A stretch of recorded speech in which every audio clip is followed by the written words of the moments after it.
E aí, pessoal? Hoje nós iremos tratar sobre o tecido conjuntivo. Solta a vinheta!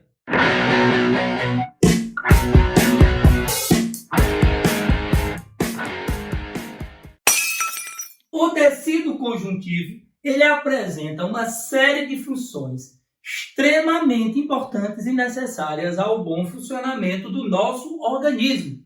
A primeira função é a conexão entre os tecidos. O tecido conjuntivo tem a capacidade de ligar tecidos que são diferentes. Então, primeira função, ligação, conexão. Daí vem o nome, né? O tecido conjuntivo, da ideia de conjunto. Tranquilo? A próxima função é suporte. Tecido conjuntivo, ele dá sustentação aos outros tecidos. Por exemplo, o tecido epitelial é um tecido que não é vascularizado. Então, eu preciso ter oxigênio, eu preciso ter nutrientes, eu preciso ter sinais químicos. Tudo isso vem por meio do tecido conjuntivo subjacente, que está intimamente ligado com o tecido epitelial. Então, é um tecido de suporte, é um tecido de sustentação. Belezinha? Além dessas duas funções, você tem o preenchimento de espaços, tanto de cavidades como entre órgãos. Então, nos órgãos, nos sistemas, os espaços eles são ocupados por um tecido conjuntivo. Então, preenchimento de espaços de cavidades, de órgãos e de sistemas. Tranquilo? Além dessas três funções, nós temos uma função de defesa. Isso porque o tecido conjuntivo apresenta células de defesa. Então, a presença dessas células de defesa nesse tecido faz com que o tecido conjuntivo, como um todo, apresente função de defesa. Tranquilo? Nós temos ainda a função de cicatrização. Quando o tecido é lesionado, a pele é lesionada, no local da lesão eu preciso reestruturar o tecido. E essa reestruturação é feita pelo tecido conjuntivo. Tá bom? Então, o processo de cicatrização é função do tecido conjuntivo. A outra função é transporte. Como falamos aí, demos o exemplo do tecido epitelial. A transporte de substâncias, de hormônios, de oxigênio, de nutrientes, é feita pelo tecido conjuntivo para os outros tecidos. Tá bom? E além disso tudo, o tecido conjuntivo ele é capaz de formar tecidos especiais, tecidos especializados, que apresentam células com funções bem definidas. Nos tecidos especializados, nós temos o tecido adiposo, o tecido cartilaginoso, nós temos o tecido hematopoieco, que vai originar o sanguíneo e o linfático, e nós temos o tecido ósseo. São esses quatro.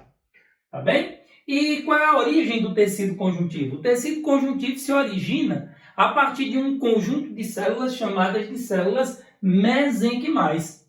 Essas células mesenquimais, elas são células-tronco adultas.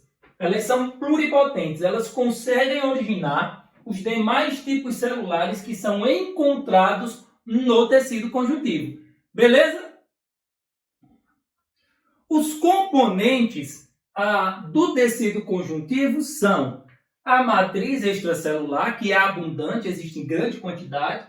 Essa matriz ela é formada por água, por fibras e por substância fundamental amorfa, que a gente coloca a sigla de SFA. Tranquilo? E ela varia de acordo com os tipos celulares. Ou seja, a constituição da matriz extracelular pode sim sofrer variação. Vai depender da predominância das células que são encontradas no tecido. E quais são as células? As células são essas aqui, ó. As células mesenquimais, que são as células-tronco, que originarão as outras células, os outros tipos celulares. Nós temos os fibroblastos, são os fibroblastos que são responsáveis pela produção da matriz. Tá bom? Nós temos os leucócitos, que são células de defesa. Nós temos os plasmócitos, que também são células de defesa. Os plasmócitos são responsáveis pela produção de anticorpos. Nós temos os macrófagos. Os macrófagos também são células de defesa e têm ação fagocitária. Então, eles são responsáveis por fagocitar. Também são células de defesa. Os mastócitos também são células de defesa. Os mastócitos, eles são responsáveis pela produção de histamina e heparina. Eles estão associados com os processos de alergia, tá bom? E temos os adipócitos, que são células que vão armazenar gordura, tá bom? Além dessas células, nos tecidos especiais predominam outros tipos celulares também. Os condroblastos e condrócitos. Esses dois tipos celulares eles são encontrados no tecido cartilaginoso. Os osteócitos e os osteoblastos, eles são associados ao tecido ósseo. Quando a quantidade de adipócitos é alta, aí eu tenho o tecido adiposo. E as células hematopoiéticas são as células que vão formar o tecido linfático e o tecido sanguíneo, tá? Daqui vai originar os glóbulos vermelhos, que são as hemácias, os glóbulos brancos, que é um conjunto de células, e também as plaquetas, que são fragmentos celulares de células chamadas megacariócitos. Tranquilo até aí? Muito bem, então como falamos, o tecido conjuntivo é formado por um conjunto de células e uma matriz. Esse conjunto de células mergulhado nessa matriz. A matriz, por sua vez, ela é formada por uma parte fibrosa e uma parte não fibrosa. A parte fibrosa da matriz é composta por colágeno, que vai formar as fibras colágenas, pelas fibras reticulares, que também são colágenas, mas com a organização estrutural diferenciada, e pelas fibras elásticas, que são formadas por elastina. Então, o conjunto dessas três fibras vão formar a parte fibrosa da matriz do tecido conjuntivo. Além da matriz ser formada pelas fibras, ela também é formada pelo SFA, que é a chamada substância fundamental amorfa. Essa substância fundamental amorfa ela é composta basicamente por água, sais minerais, mucopolissacarídeos, proteoglicanos, e ela é importante porque ela vai dar sustentação a todas as outras estruturas, como as células e as fibras que são encontradas na matriz. Além disso, essa substância fundamental amorfa, por preencher o espaço entre as fibras e entre as células, dificulta o trânsito de micro-organismos, funcionando também como uma barreira de defesa. Tranquilo? Além das fibras, nós temos os tipos celulares. As células que vão compor o tecido conjuntivo, tá? A primeira célula é a célula mesenquimal. A partir dessa célula, eu tenho como originar todos os outros tipos celulares, tá bom? A célula que é encontrada em maior quantidade no tecido são os fibroblastos. Os fibroblastos são responsáveis por produzir a matriz. Então, fibroblastos responsáveis pela síntese da matriz.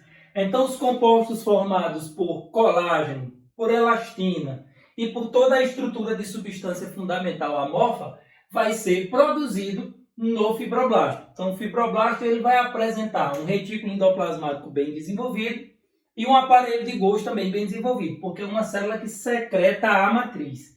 Tranquilo? É bem abundante no tecido. No entanto, os fibroblastos, em um determinado período de tempo, eles amadurecem e o metabolismo deles cessa. E quando isso acontecer, eles originam células que são chamadas de fibrócitos. Tem um acento aqui, ó.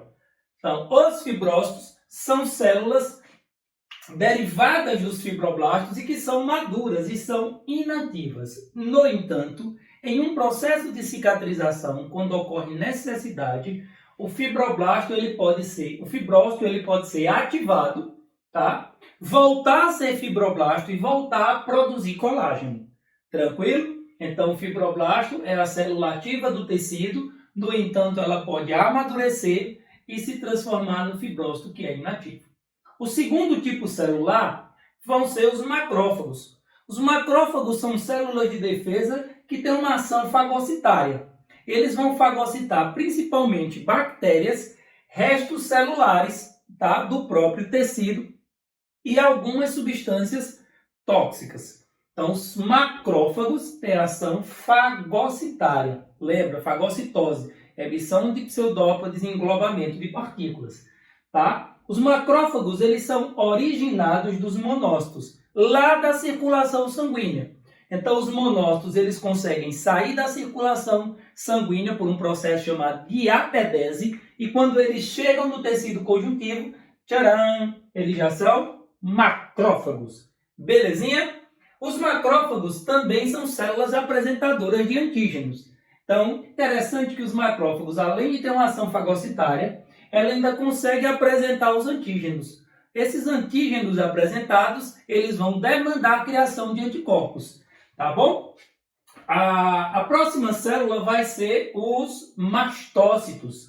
E os mastócitos, eles apresentam grânulos internos de heparina e de histamina. E eles estão relacionados com as reações alérgicas, com a hipersensibilidade de um determinado local do seu corpo, tá? Quando uma reação alérgica ela é muito forte e se espalha, você pode ter um choque anafilático. Dentre os sintomas, você pode ter o edema de glote, tá? E aí você tem asfixia.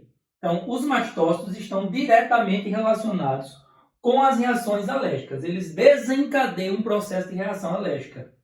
A heparina tem uma ação anticoagulante. Então, a função da heparina é não permitir que o sangue coagule.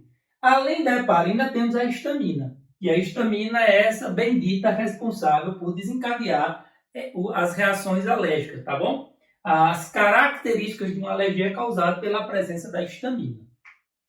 E para finalizar, nós temos os plasmócitos. Os plasmócitos, eles se originam dos linfócitos B.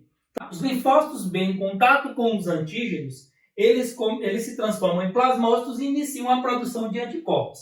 Então, note, no tecido conjuntivo, além de ter células que são responsáveis pela produção da matriz, eu ainda tenho um conjunto de células de defesa, cada uma com a sua função, colaborando para a estrutura do tecido conjuntivo. Tranquilo?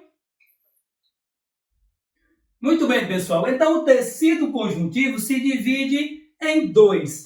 O TCPD, ou tecido conjuntivo propriamente dito, e os tecidos especiais, que são o adiposo, o cartilaginoso, o ósseo e o hematopoiético. O tecido conjuntivo propriamente dito é o que nós iremos tratar aqui. Tecidos especiais ficarão para uma próxima oportunidade, tranquilo? Então vem comigo. Tecido conjuntivo propriamente dito se divide em dois. O tecido conjuntivo frouxo e o tecido conjuntivo denso. O tecido conjuntivo frouxo ele é importante para apoiar os epitélios.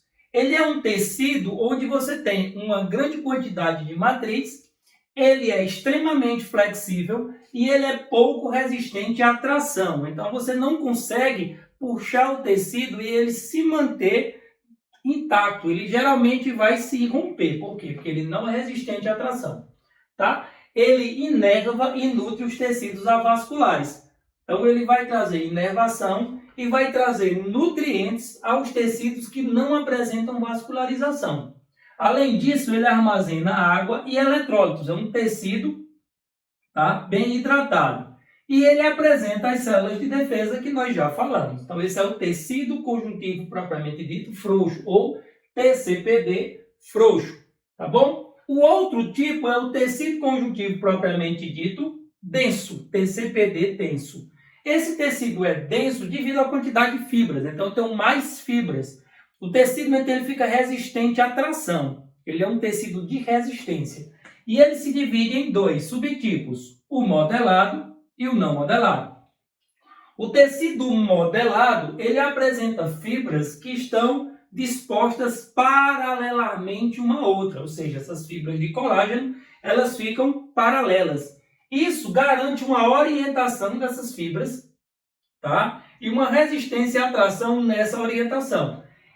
O tecido modelado, ele vai formar os tendões e os ligamentos. Tranquilo? Tendões e ligamentos. Os tendões são estruturas que vão ligar o músculo ao osso. Então, toda a movimentação que é feita no músculo, essa movimentação passa para o osso por meio de uma estrutura de tecido conjuntivo que faz essa junção de um tecido com outro, no caso dos tendões. Os ligamentos, eles ligam o osso em outro osso, nas articulações que são móveis.